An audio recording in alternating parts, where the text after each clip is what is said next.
ایک لڑکی نے مجھ سے سیشن بک کیا، پیڈ سیشن ہے، گروپ میں بھی آئی، مینٹل ہیلتھ کا جو میرا گروپ ہے اس کی بھی تھوڑی سی فیس ہے. تو اس نے مجھے ایک بات بتائی سیشن میں کہ میں دوسری بیوی بنی ہوں. جو میرے ہسبینڈ کی پہلی بیوی ہے وہ میرے ہسبینڈ کی بہت برائی کرتی ہے. وہ اس کا بھی ہسبینڈ ہے، یہ ایسا ویسا ٹھٹکی ہے، فراڈ ہے، یہ ہے کچھ بھی، اور کہتی ہے کہ تم اس کو چھوڑ دو. تو اس بات کا کیا مطلب ہوا؟ میں نے کہا کہ اس بات کا یہ مطلب ہوا کہ وہ تمہیں بھگانا چاہتی ہے. اس کو کہو کہ سب سے پہلے تم چھوڑو، جب یہ اتنا خراب ہے، اتنا برا ہے تو تم چھوڑ دو اس کو. تو میں نے اس کو یہ مشورہ دیا. پھر اس لڑکی نے اپنی سوتن کو یہ کہا، اس نے کہا کہ دیکھو میں اپنی زندگی کا ایک بڑا حصہ گزار چکی ہوں، اپنی جوانی گزار چکی ہوں، میں نہیں چاہتی کہ تم اب اس دور سے گزرو، لہٰذا اس کو چھوڑ دو. میں نے کہا دیکھو چھوڑنا تو نہیں، اور ویسے بھی میں نے کہا یہ سوتن وغیرہ کا جو رشتہ ہوتا ہے نا یہ بڑا عجیب ہوتا ہے. کبھی بھی دل کی بات نہ کرو، ہمیشہ ایک ڈسٹینس مینٹین کرو. کبھی بھی ہوتا ہے نا سوتن میں ہوتا ہے ریکارڈنگ کر کے ایک دوسرے کو سنا دی، ایک دوسرے کے میسیجز وغیرہ بھی جو ہے وہ ہسبینڈ کو دکھا دیے. ایک ہوتی ہے نا فیملی پالیٹکس جو ہوتی ہے. اور ایک اور بار کبھی بھی اگر آپ کا ہسبینڈ اپنی کسی فیمیل فرینڈ سے ملوائے تو اس کو بھی آپ کو اپنے راز نہیں بتانے، کیونکہ 99.999% چانس ہے کہ وہ اس کی ہونے والی بیوی ہی ہو، یا ہونے والی بیوی نہ صحیح لیکن ہو سکتا ہے اس کی ہمدرد ہو، اس کی تھیراپسٹ ہو، اس کی کچھ نہ کچھ ہو سکتی ہے. تو کبھی بھی میں ہمیشہ ہر بیویوں کو یا ہر ہونے والی بیویوں کو ایک مشورہ دیتی ہوں کہ کبھی بھی اپنی سوتنوں پہ بھروسہ مت کرو.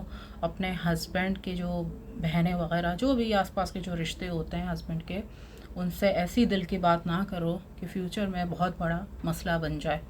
دل کی بات کرنی ہے، تھیراپسٹ چاہیے، گروپ میں آ جاؤ. ظاہر سی بات ہے وہ لڑکی بھی گروپ میں ہے، نام تو میں نہیں بتاؤں گی کون ہے گروپ میں، لیکن گروپ میں کافی سارے ایسے لوگ آتے ہیں.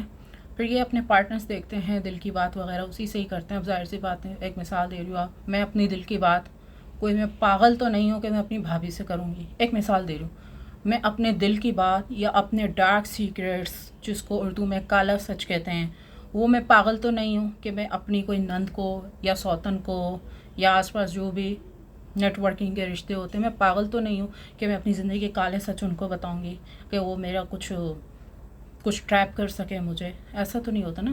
تو گروپ میں نے اس لیے بنایا کیونکہ اس میں پوری دنیا سے لوگ ایڈ ہوتے ہیں. اپنے جو بھی دل کے جو راز ہوتے ہیں وہ یہ ہوتا ہے دور دراز کے لوگوں کو بتاتے ہیں، کیونکہ ان کو پھر وہ لوگ اپنے ریئل آئی ڈی نہیں بتاتے ہیں کہ وہ کون ہے کیا ہے. ان کو بس یہ ہوتا ہے ایک دوسرے سے باتیں کرتے ہیں، مطلب تھیراپی لے لی. کیونکہ اگر آپ ویسے سیشن بک کرتے ہیں، کوئی مشورہ بھی لیتے ہیں مجھ سے یا کسی سے بھی پروفیشنل تھیراپسٹ ہائر کرتے ہیں، تو وہ پھر یہ ہوتا ہے کہ تھوڑا سا مہنگا پڑ جاتا ہے. آپ کو پتہ ہے پھر پر آور کا حساب ہوتا ہے، پر گھنٹے کا حساب ہوتا ہے. تو گروپ میں یہ ہے کہ ذرا سستے میں کام ہو جاتا ہے، کیونکہ دونوں کو ہی ایک دوسرے کی ضرورت ہوتی ہے. اس کو بھی تھیراپسٹ کی ضرورت ہوتی ہے، اس کو بھی تھیراپسٹ کی ضرورت ہوتی ہے. تو یہ ہوتا ہے سستے میں کام ہو جاتا ہے. صرف گروپ کی فیس دینی ہوتی ہے جسٹ. تو گروپ میں بھی کافی سارے ہسبینڈ آتے ہیں، میرے نہیں، دوسرے لوگوں کے ہسبینڈ آتے ہیں، دوسرے لوگوں کے بوائے فرینڈس بھی آتے ہیں جن کی شادیاں ہونے والی ہوتی ہیں، وہ بھی گروپ میں آتی ہیں یا آتے ہیں، میل یا فیمیل. لیکن وہ کہتے ہیں کہ ہمیں نا اپنی دل کی بات کرنے کے لیے کوئی انجان چاہیے. مطلب وہ یہ نہیں، جیسے مثال کے طور پہ اگر اس کی زندگی میں ایک مثال دے رہی ہوں، اگر ایک عورت ہے، اب اس کے ساتھ مثال کے طور پہ کچھ بھی ہوا، آج کوئی ڈارک سیکریٹس اس کے ساتھ اس کا ہے، آج کی رات کا یا آج کی شام کا، تو اپنے ہسبینڈ کو نہیں بتائے گی. وہ کیا کرے گی، گروپ میں کوئی لڑکا یا لڑکی ہے اس کو بتائے گی ہمیں ساتھ آ جائے، یہ ہوا، اچھا ٹھیک ہے چلو، دل کو سکون ہوا. کیونکہ آج کل سوشل میڈیا کا زمانہ ہے، واٹس ایپ کا زمانہ ہے، ریکارڈنگ کا زمانہ ہے. لوگ ایک دوسرے کی ریکارڈنگ کر لیتے ہیں، ہسبینڈ کو سناتے ہیں، پورے رشتہ داروں کو سناتے ہیں. تو لوگ ڈرتے ہیں. تو اس وجہ سے پھر یہ ہوتا ہے کہ تھوڑا سیکریٹ ماحول میں اپنی باتیں شیئر کرتے ہیں. تو خیر، اگر آپ بھی میرا گروپ جوائن کرنا چاہتے ہیں تو میرا واٹس ایپ چینل بلیوٹک والا سارا غفار کے نام سے وہ فالو کر لیجئے. وہاں میرے بزنس کے گروپ کے حوالے سے پیکیجز وغیرہ موجود ہیں. ای میل پہ آ کے مجھ سے کانٹیکٹ بھی کر سکتے ہیں، اور میرے ایس جی فاؤنڈیشن کو ڈونیشن بھی کر سکتے ہیں. آپ کی دل کی دھڑکن سارا غفار.